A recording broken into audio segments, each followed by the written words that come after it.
Esta decisión es importante porque además buena parte de estos países tienen una producción energética importante, además evidentemente de la cantidad de PIB que acumulan. Pero otra de las decisiones, que además era el sueño de Lula da Silva desde hace varios años, es buscar desdolarizar los tratos y la economía entre los integrantes. Vamos a analizar esta segunda propuesta primero, que es ¿cuál es la importancia para BRICS? ¿Por qué ellos están buscando desdolarizarse y qué tan posible es esto?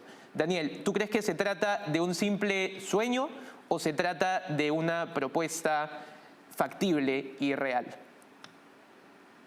Bueno, es prácticamente imposible desdolarizar para estos países en general. No podemos olvidar, primero, que el desempeño de las monedas individualmente de los países de los BRICS con respecto al dólar en los últimos 10 años ha sido muy pobre. Han sido monedas que se han devaluado mucho y además la unión de varios de estos países que acabas de comentar pues añade países cuya responsabilidad monetaria y fiscal es más que cuestionable.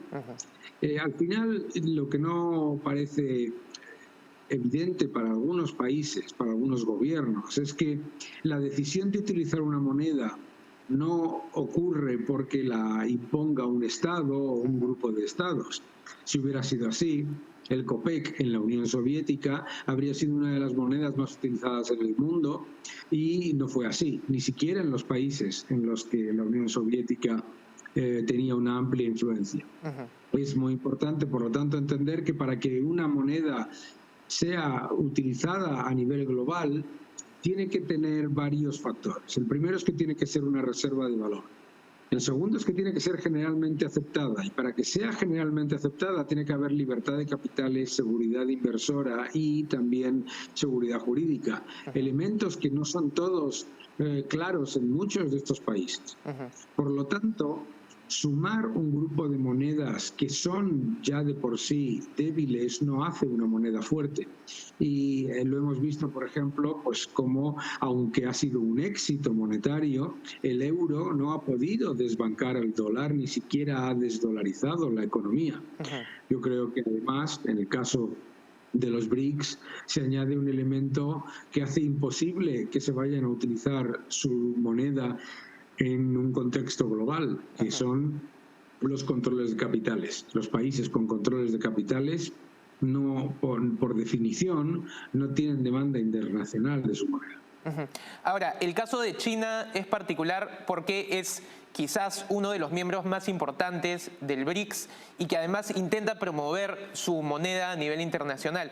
De hecho, en Argentina, Sergio Massa estaba haciendo un acuerdo para pagar su deuda con yuanes. Daniel, ¿qué posibilidades existen de que China realmente consiga esta fortaleza para su moneda, especialmente dentro de una crisis económica como no se ha visto en múltiples años? Crisis que además muchos comparan con lo que sucedió en Japón cuando muchos pensaban que iba a ser la potencia hegemónica mundial en cuestión a economía. ¿Cómo lo ves tú? Bueno, tenemos que entender que para un país como Argentina o como cualquier otro país, llevar a cabo transacciones en yuanes es perfectamente factible, pero hay como una especie de retórica o de narrativa que se está creando en el ambiente político y parece bastante evidente, por ejemplo, en el caso de Argentina, en el que parece como que los políticos pensasen que hacer pagos en yuanes les va a hacer más fácil endeudarse, van a endeudarse más, van a tener más facilidad para pagar. El yuan es una moneda perfectamente válida, pero desde luego lo que no podemos olvidar es que tener financiación de China o de financiación de Estados Unidos es exactamente igual. China es un país igualmente estricto e igualmente riguroso en cuanto a sus préstamos, en cuanto a su pago y desde luego en cuanto a la utilización de su moneda. Entonces, a veces parece como que para un país como Argentina, pagar en yuanes sería una especie de panacea, pero no tiene ningún sentido por un sencillo factor. Argentina no tiene un problema monetario por el yuan o por el dólar, sino por el peso. Y ese es el elemento clave en este debate sobre los BRICS, que no es la fortaleza del dólar, que no es la dependencia del dólar, sino la debilidad de las monedas locales, lo que se tiene que discutir. Y la razón por la que esas monedas son débiles es por controles de capitales, exceso de intervencionismo fiscal y una política monetaria como la de Argentina completamente destructiva, ¿no? Por lo tanto, que no se piense la gente que va a ser una panacea. Tener una mayor relación comercial y financiera con China no significa que salga el dinero gratis, ni muchísimo menos que se vaya a fortalecer la moneda local. Ahora, el BRICS ha retomado importancia a nivel internacional en un momento especialmente tenso de relaciones entre Occidente y China, Rusia, especialmente por los enfrentamientos y la invasión de Rusia a Ucrania. ¿Qué significa tener un mayor porcentaje del mercado a nivel energético? ¿Y realmente el BRICS va a poder integrar en algún sentido y conseguir más fuerza con la incorporación de estos países? Bueno, como ha comentado Araceli, hay que recordar que los BRICS no tienen ningún tipo de acuerdo, simplemente es una reunión de países que pueden tener una cierta unidad de criterio en algunas cosas, pero que son muy divergentes en otras. Y en el tema energético es muy evidente. Hemos visto cómo a los BRICS se ha invitado a Arabia Saudí y a Irán. Bueno, no podemos esperar que Irán y Arabia Saudí vayan a tener una estrategia común de ninguna manera. Esto es el conflicto entre chiitas y sunitas, no es ni siquiera ya de este siglo, ¿verdad? Yo creo que es muy difícil, y es muy difícil por lo siguiente. Nosotros ya hemos visto la incapacidad de la OPEP para controlar el precio del petróleo y para introducir rigideces dentro del sector petrolero. La OPEP, que controla más del 30% de la producción de petróleo y junto con Rusia llega prácticamente el 40%, a pesar de recortes de producción, de todo tipo de medidas, etcétera, el nivel de unidad dentro de esos países es muy pequeño, y después se comprueba también que su capacidad de influir en el precio es muy relativa. Si no, no estaría el petróleo por debajo de los $80. Entonces, no le quitemos valor a la confluencia de países alrededor de una serie de objetivos estratégicos, pero tampoco le demos exceso de poder, porque nos estamos muchas veces olvidando de que el sector del petróleo es muchísimo más flexible y muchísimo más, abierto de lo que sugieren a veces pues las teorías geopolíticas, ¿no? Ahora, Daniel, ¿qué importancia tiene BRICS como bloque o los países que lo integran, digamos China e Irán, con Hispanoamérica y además con América Latina? China es muy cercano comercialmente a varios países, Irán se está acercando peligrosamente también a varias dictaduras en América Latina como Nicaragua, por ejemplo. ¿Qué significa esto para ti? Claramente, algunos de los países que llamamos BRICS y de los invitados a estos BRICS tienen un objetivo, que es el de expandir su nivel de poder financiero global hacia Latinoamérica, y hacerlo con iniciativas de financiación de regímenes débiles. Obviamente la más evidente, pues lo acabas de comentar tú muy bien, Nicaragua, Cuba, Venezuela, etcétera, son, digamos, formas de entrada en las que esos países o esos gobiernos, ante la destrucción monetaria y la destrucción de sus relaciones comerciales con muchos países, pues digamos que se encuentran debilitados, y por lo tanto vuelvo a lo que decía al principio, ni Irán, ni China, ni Rusia son países que son menos estrictos ni menos rigurosos en cuanto a su forma de llevar a cabo negocios, de prestar o de financiar.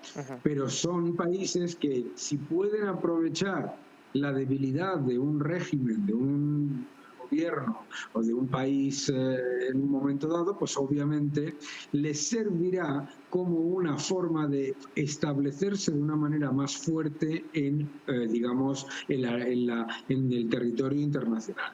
Yo creo que eso es claro, ¿no?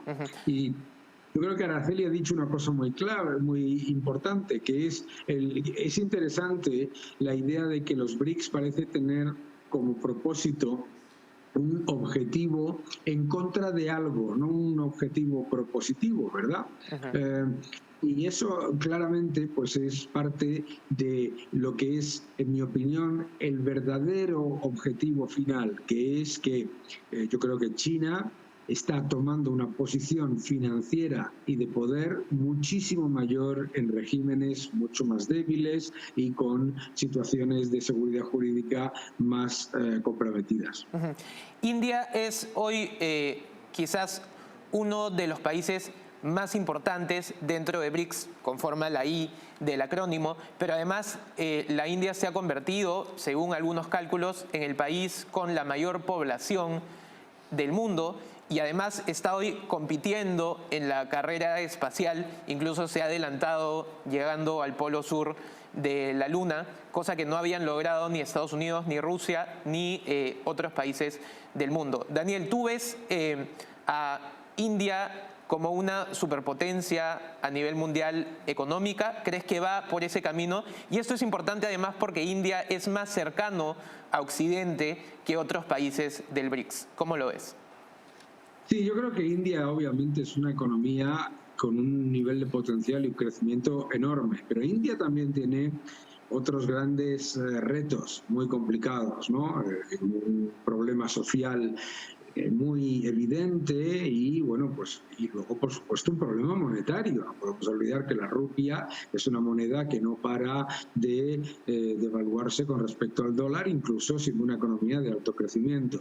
Y de todos los factores que estamos hablando, que diferencian al G7 de los BRICS, a mí me gustaría resaltar el clave, que es un sistema financiero abierto, transparente, con seguridad jurídica y seguridad inversora. Es que esa es la diferencia, toda la diferencia. Se está intentando conformar una unión de países en las que se está intentando cuadrar el círculo bajo un objetivo político que es intentar conseguir un liderazgo financiero y monetario global por parte de los BRICS sin libertad de capital, libertad económica, libertad inversora y seguridad jurídica. Se está intentando hacer un experimento imposible, ¿de acuerdo? Entonces, me gustaría recordar eso, que el G7 lo que tiene fundamentalmente es un sistema financiero en el que, para empezar, todos los ciudadanos de los BRICS, si pueden, tendrían sus ahorros y sus salarios. Esa es la gran diferencia. La gran diferencia a los ciudadanos, yo siempre les pregunto, cada vez que se hablan de, digamos, de estas disquisiciones geopolíticas, ¿dónde quiere usted cobrar su salario y tener sus ahorros? ¿Qué crees tú que depara el futuro para los BRICS? Bueno, yo creo que el futuro es muy positivo en cualquier caso. Yo creo que son países que tienen un amplio potencial de crecimiento. Yo creo que son países que tienen muchas ventajas para crecer, pero que tienen que también aprender que el liderazgo global no se consigue desde la imposición, desde acuerdos políticos, por mucho que se quiera. Que el liderazgo global se consigue desde la confianza de los ahorradores y de los inversores mundiales. Y la confianza no viene porque lo decidan unos cuantos gobiernos.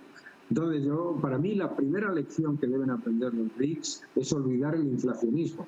Y me preocupa que cada vez que veo la lista de nuevos invitados a los países de los BRICS, resulta que los gobiernos que lideran esos países todos, unos u otros, se dedican constantemente a destruir el poder adquisitivo de su moneda para aumentar los desequilibrios fiscales. Yo creo que esa es una clave importante, la que comentaba antes, un sistema financiero abierto con seguridad jurídica y seguridad inversora.